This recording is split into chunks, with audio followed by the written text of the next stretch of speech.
Denny Siregar amuk Baim Wong. Buntut daftarkan Citayam Fashion Week ke Haki.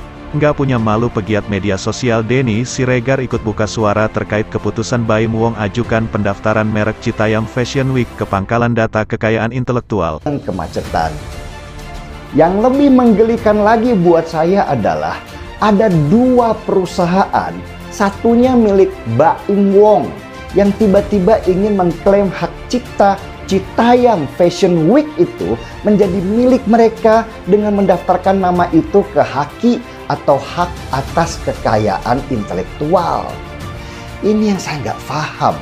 Kekayaan intelektual apa sih yang sudah diciptakan Baim Wong di sana, YouTuber yang sering pamer bagi-bagi uang itu terhadap ajang Citayam?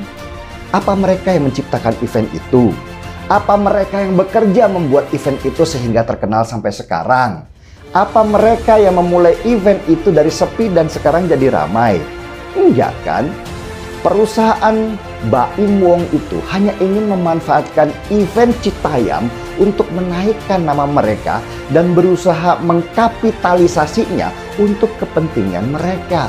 Kekinian kita dapati satu fenomena, dan dari sudut pandang positif juga hadirnya momentum yang menyatukan berbagai unsur kalangan dari kehidupan berbangsa bermasyarakat di negara kesatuan Republik Indonesia yang kita cintai, dengan hadirnya apa yang dikenal dengan Citayam Fashion Week.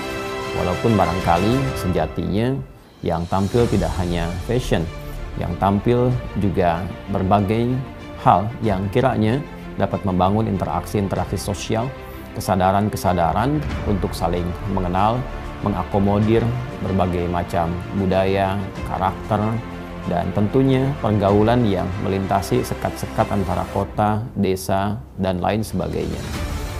Hal ini bila kita pandang dari sudut yang positif adalah satu peluang besar untuk diisi dengan lahirnya berbagai macam karya-karya yang produktif. Tidak hanya fashion barangkali, namun juga kreasi-kreasi atau bahkan penemuan-penemuan, budaya, riset yang mungkin menjadi corak dari setiap daerah di Indonesia, atau bahkan mungkin kemampuan-kemampuan tertentu anak bangsa yang bisa ditampilkan dan difasilitasi di ruang-ruang terbuka oleh otoritas-otoritas tempat. Bisa kita bayangkan jika misal di setiap daerah, pemerintahan daerah membuat ruang terbuka, lalu penemuan anak bangsa di situ bisa ditampilkan, ya, dipublikasikan, dikenalkan, didialogkan, atau mungkin ada hasil-hasil karya tertentu, atau ada bagian dari produk UMKM yang bisa dipasarkan, dan ini menjadi satu tampilan yang positif, sehingga setiap ruang yang terbuka itu yang bisa dinikmati bukan sekedar menjadi wahana untuk berkumpul, tapi menjadi fasilitas yang bermanfaat, menginspirasi, dan punya nilai.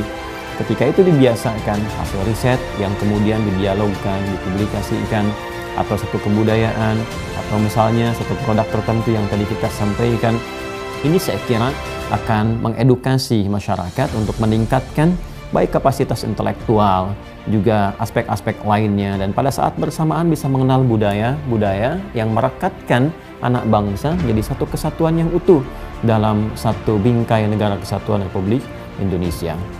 Dan juga patut diingat bahwa kehidupan kita di negeri tercinta ini dalam berbangsa, bermasyarakat, bersosial diikat dengan falsafah kebangsaan, dasar-dasar bernegara yang semuanya disepakati berwujud dalam bentuk Pancasila itu. Ada dasar-dasar yang terpusat pada ketuhanan yang Maha Esa. Artinya sekalipun negeri ini didirikan bukan sebagai negara agama, tapi dasar untuk menjalaninya, hidup di negeri ini dalam kehidupan berbangsa, bermasyarakat untuk mengacu pada nilai-nilai keagamaan. Di sini saya kira juga jangan sampai terjadi perkumpulan-perkumpulan atau terbukanya ruang-ruang publik untuk menampilkan hal-hal yang bertentangan dengan prinsip-prinsip dasar di bangsa ini, terutama dari aspek keagamaan misalnya. Jangan sampai terjadi ruang publik hanya untuk mempertontonkan hal yang bahkan jangankan oleh agama, oleh nilai-nilai kemanusiaan yang sejati pun kiranya bisa ditolak. Jangan sampai hanya mempertontonkan aurat-aurat yang terbuka, tindak tanduk karakteristik yang bertentangan dengan nilai kemanusiaan, apakah itu LGBT ataupun yang lainnya. Saya kira itu bukan ruangnya. dan hal-hal yang menyimpang dari dasar-dasar kenegaraan. Kalau kita tidak sepakat dengan nilai-nilai keagamaan, setidaknya kita sepakat dengan nilai-nilai kebangsaan yang telah tertuang dan disulam dengan sangat baik dalam wujud Pancasila itu. Ada juga nilai-nilai kemanusiaan, nilai-nilai persatuan, nilai kerakyatan yang dipimpin oleh hikmat kebijaksanaan dalam permusyawaratan perwakilan, keadilan sosial bagi seluruh rakyat Indonesia. Saya kira kalau kita kembalikan ruang-ruang publik ini untuk menerapkan nilai-nilai Pancasila,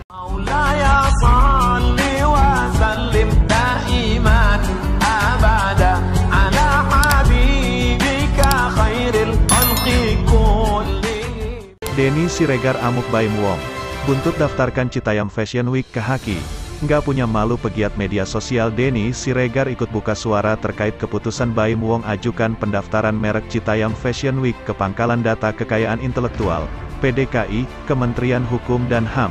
Kemenkumham, pendaftaran tersebut melalui nomor JID 20220521181 dan diajukan pada tanggal 20 Juli tahun 2022. Atas aksinya itu, Baim Wong kini banjir hujatan warganet, bahkan nama Baim Wong kini trending di Twitter hingga Senin, tanggal 25 Juli tahun 2022, pagi. Tidak hanya itu, postingan terbaru Baim Wong pun kini ramai dengan kecaman dari warganet. Melihat hal ini, Denny Siregar langsung beri kecaman pedas pada Baim Wong. Denny Siregar menilai bahwa bukan Baim Wong yang membuat Citayam Fashion Week, bukan Baim Wong juga yang membuat Citayam Fashion Week menjadi terkenal. Namun dengan seenaknya Baim Wong mendaftar Citayam Fashion Week ke Haki, gak ikut bikin, gak ikut kerja, gak pakai keringat, terus cari uang di sana. Apa rasa malu itu sudah gak ada, tulis Denny Siregar di akun Twitter pribadinya. Bahkan Denny Siregar menilai bahwa cara Baim Wong tersebut bisa disebut telah merampas hak orang lain. Mau numpang tenar, silahkan. Mau numpang mejeng, silahkan.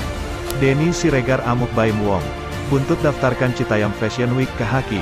Nggak punya malu pegiat media sosial Denny Siregar ikut buka suara terkait keputusan Baim Wong ajukan pendaftaran merek Citayam Fashion Week ke Pangkalan Data Kekayaan Intelektual, PDKI, Kementerian Hukum dan HAM.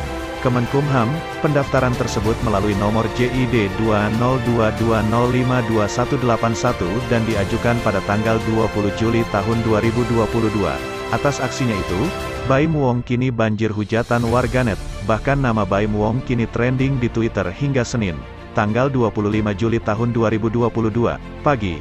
Tidak hanya itu, postingan terbaru Baim Wong pun kini ramai dengan kecaman dari warganet. Melihat hal ini, Denny Siregar langsung